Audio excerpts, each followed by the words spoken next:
Good evening, friends.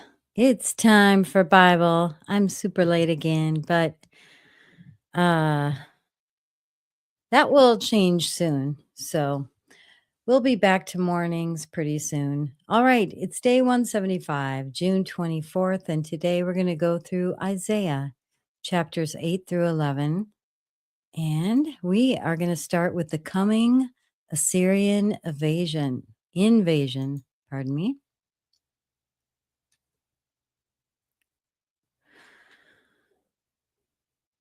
Isaiah and his children as signs. The Lord said to me, take a large scroll and write on it with an ordinary pen, Maher Shalal Hash Baz.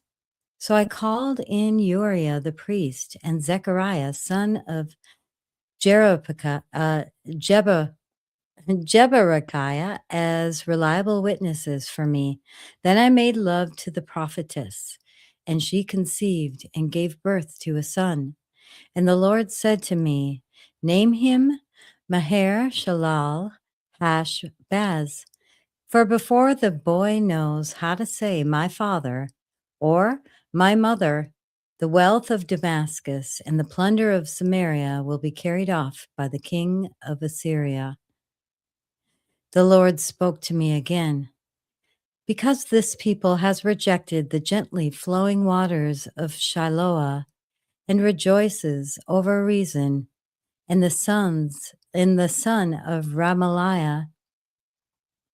Therefore, the Lord is about to bring against them the mighty floodwaters of the Euphrates, the king of Assyria with all his pomp.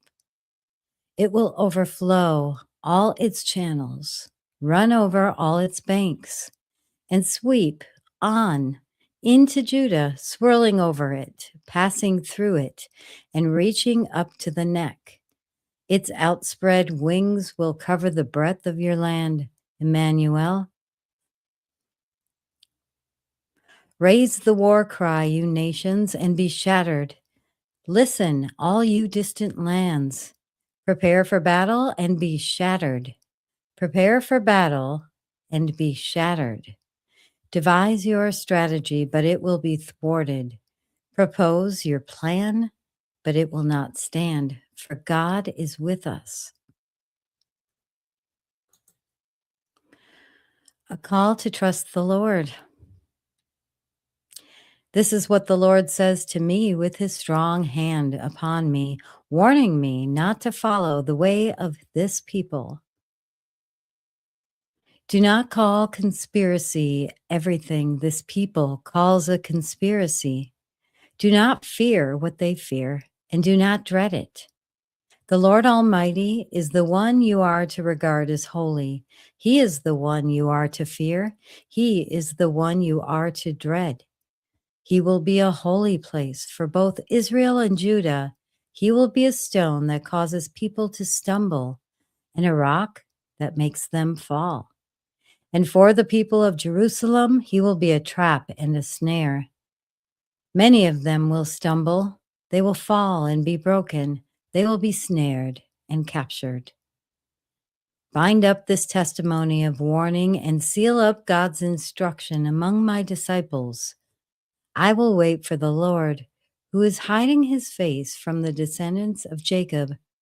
I will put my trust in him. Here I am, and the children the Lord has given me. We are signs and symbols in Israel from the Lord Almighty, who dwells on Mount Zion. The darkness turns to light.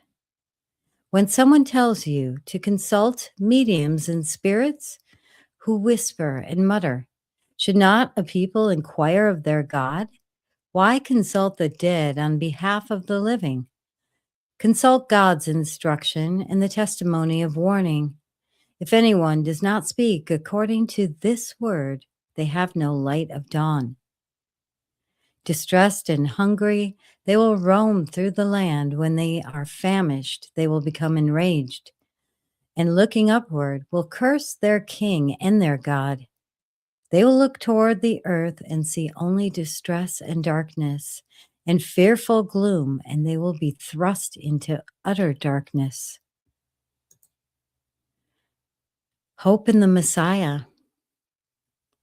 Nevertheless, there will be no more gloom for those who were in distress. In the past, he humbled the land of Zebulun and the land of Naphtali. But in the future, he will honor Galilee of the nations by the way of the sea beyond the Jordan. The people walking in darkness have seen a great light. On those living in the land of deep darkness, a light has dawned. You have enlarged the nation and increased their joy. They rejoice before you as people rejoice at the harvest, as warriors rejoice when dividing the plunder. For as in the day of Midian's defeat, you have shattered the yoke that burdens them, the bar across their shoulders, the rod of their oppressor.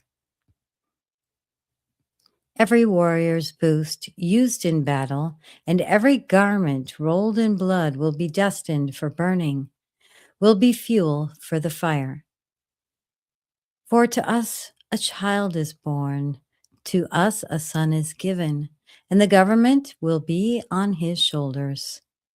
And he will be called Wonderful Counselor, Mighty God, Everlasting Father, Prince of Peace. Of the greatest of his government and peace there will be no end. He will reign on David's throne and over his kingdom, establishing and upholding it with justice and righteousness from that time on forever. The zeal of the Lord Almighty will accomplish this. The Lord's anger against Israel. The Lord has sent a message against Jacob. It will fall on Israel. All the people will know it. Ephraim and the inhabitants of Samaria, who say with pride and arrogance of heart, the bricks have fallen down, but we will rebuild with dressed stone. The fig trees have been felled, but we will replace them with cedars. But the Lord has strengthened Reason's foes against them and has spurred their enemies on. Arameans from the east and Philistines from the west have devoured Israel with open mouth. Yet for all this, his anger is not turned away. His hand is still upraised. But the people have not returned to him who struck them, nor have they sought the Lord Almighty. So the Lord will cut off from Israel both head and tail, both palm branch and reed in a single day. The elders and dignitaries are the head, the prophets who teach lies are the tail. Those who guide this people mislead them, and those who are guided are led astray. Therefore, the Lord will take no pleasure in the young men, nor will he pity the fatherless and widows, for everyone is ungodly and wicked, every mouth speaks folly. Yet for all this, his anger is not turned away, his hand is still upraised. Surely wickedness burns like a fire. It consumes briars and thorns. It sets the forest thickets ablaze so that it rolls upward in a column of smoke. By the wrath of the Lord Almighty, the land will be scorched and the people will be fuel for the fire. They will not spare one another. On the right, they will devour, but still be hungry. On the left, they will eat, but not be satisfied. Each will feed on the flesh of their own offspring. Manasseh will feed on Ephraim, and Ephraim on Manasseh. Together they will turn against Judah. Yet for all this, his anger is not turned away, his hand is still upraised. Woe to those who make unjust laws, to those who issue oppressive decrees, to deprive the poor of their rights and withhold justice from the oppressed of my people, making widows of their prey and robbing the fatherless. What will you do on the day of reckoning when disaster comes from afar? To whom will you run for help? Where will you leave your riches? Nothing will remain but to cringe among the captives or fall among the slain. Yet for all this, his anger is not turned away. His hand is still upraised. Hope for the Lord's people. Hang on. I think I might have, 1 second.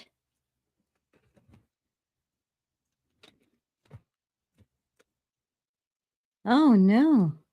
Not hope for the Lord's people yet. I missed a little section here. A judgment against Assyria is next. So I will take this off. Okay. A judgment against Assyria is Isaiah 10, verses 5 through 19. God's judgment on Assyria. Woe to the Assyrian, the rod of my anger, in whose hand is the club of my wrath. I send him against a godless nation. I dispatch him against a people who anger me, to seize loot and snatch plunder, and to trample them down like mud in the streets. But this is not what he intends. This is not what he has in mind. His purpose is to destroy, to put an end to many nations. Are not my commanders all kings? He says. Has not Kelno fared like Carchemish? Carchemish? I'm not sure if I'm pronouncing that right. Has not Kelno fared like Carchemish? Is not Hamath like Arpad, and Samaria like Damascus? Has my hand seized the kingdoms of the idols, kingdoms whose images excelled those of Jerusalem and Samaria? Shall I not deal with Jerusalem and her images as I dealt with Samaria and her idols? When the Lord has finished all his work against Mount Zion and Jerusalem, he will say, I will punish the king of Assyria for the willful pride of his heart and the haughty look in his eyes. For, he says, by the strength of my hand I have done this, and by my wisdom, because I have understanding. I removed the boundaries of nations. I plundered their treasures. Like mighty one, I subdued their kings. As one reaches into a nest, so my hand reached for the wealth of the nations. As people gathered abandoned eggs, so I gathered all the countries. Not one flapping a wing or opened its mouth to chirp. Does the axe raise itself above the person who swings it, or the saw boast against the one who uses it? As if a rod were to wield the person who lifts it up, or a club brandish the one who is not wood. Therefore, the Lord Almighty, will send a wasting disease upon his sturdy warriors. Under his pomp, a fire will be kindled like a blazing flame. The light of Israel will become a fire, their Holy One a flame. In a single day it will burn and consume his thorns and his briars. The splendor of his forests and the fertile fields it will completely destroy, as when a sick person wastes away. And the remaining trees of his forest will be so few that a child could write them down. All right, now it's hope for the Lord's people, the remnant of Israel. In that day, the remnant of Israel, the survivors of Jacob, will no longer rely on him who struck them down, but will truly rely on the Lord, the Holy One of Israel. A remnant will return, a remnant of Jacob will return to the mighty God. Though your people be like the sand by the sea, Israel, only a remnant will return. Destruction has been decreed, overwhelming and righteous. The Lord Almighty, will carry out the destruction decreed upon the whole land. Therefore, this is what the Lord Almighty says. My people who live in Zion, do not be afraid of the Assyrians, who beat you with a rod and lift up a club against you, as Egypt did. Very soon my anger against you will end, and my wrath will be directed to their destruction. The Lord Almighty will lash them with a whip, as when he struck down Midian at the rock of Oreb, and he will raise him, and he will raise his staff over the waters, as he did in Egypt. In that day their burden will be lifted from your shoulders, their yoke from your neck. The yoke will be broken because you have grown so fat. They enter Iath. They pass through Migron. They store supplies at Michmash. They go over the pass and say, "We will camp overnight at Geba." Ramah trembles. Gibeah of Saul flees. Cry out, daughter Galim. Listen, Laisha, poor Anathoth. Madmena is in flight. The people of Gibeon take cover. This day they will halt at Nob. They will shake their fist at the mount of daughter Zion, at the hill of Jerusalem. See, the Lord Almighty, will lop off the boughs with great power. The lofty trees will be felled. The tall ones will be brought low. He will cut down the forest thickets with an axe. Lebanon will fall before the mighty one. A branch from David's line is next. The branch from Jesse. A shoot will come up from the stump of Jesse. From his roots, a branch will bear fruit. The Spirit of the Lord will rest on him, the Spirit of wisdom and of understanding, the Spirit of counsel and of might, the Spirit of knowledge and fear of the Lord. And he will delight in the fear of the Lord. He will not judge by what he sees with his eyes, or decide what he hears with his ears. But with righteousness he will judge the needy. With justice he will give decisions for the poor of the earth. He will strike the earth with the rod of his mouth. With the breath of his lips he will slay the wicked. Righteousness will be his belt, and faithfulness the sash around his waist. The wolf will live with the lamb. The leopard will lie down with the goat. The calf and the lion and the yearling together. And a little child will lead them. The cow will feed the bear. Their young will lie down together, and the lion will eat straw like the ox. The infant will play near the cobra's den, and the young child will put its hand into the viper's nest. They will neither harm nor destroy on all my holy mountain, for the earth will be filled with the knowledge of the Lord as the waters cover the sea. That's one of my favorite parts. I really enjoy that. In the day, the root of Jesse will stand as a banner for the peoples. The nations will rally to him, and his resting place will be glorious. In that day, the Lord will reach out his hand a second time to reclaim the surviving remnant of his people from Assyria, from Lower Egypt, from Upper Egypt, from Cush, from Elam, from Babylonia, from Hamath, and from the islands of the Mediterranean. He will raise a banner for the nations and gather the exiles of Israel. He will assemble the scattered people of Judah from the four quarters of the earth. Ephraim's jealousy will vanish, and Judah's enemies will be destroyed. Ephraim will not be jealous of Judah, nor Judah hostile toward Ephraim. They will swoop down on the slopes of Philistia to the west. Together they will plunder the people to the east. They will subdue Edom and Moab, and the Ammonites will be subject to them. The Lord will dry up the gulf of the Egyptian sea. With a scorching wind, he will sweep his hand over the Euphrates River. He will break it up into 7 streams so that anyone can cross over in sandals. There will be a highway for the remnant of his people that is left from Assyria, as there was for Israel when they came up from Egypt. All right, that concludes today's reading of day 175. Thank you so much for joining. I hope you have blessed evening. Yeah, and sweet dreams.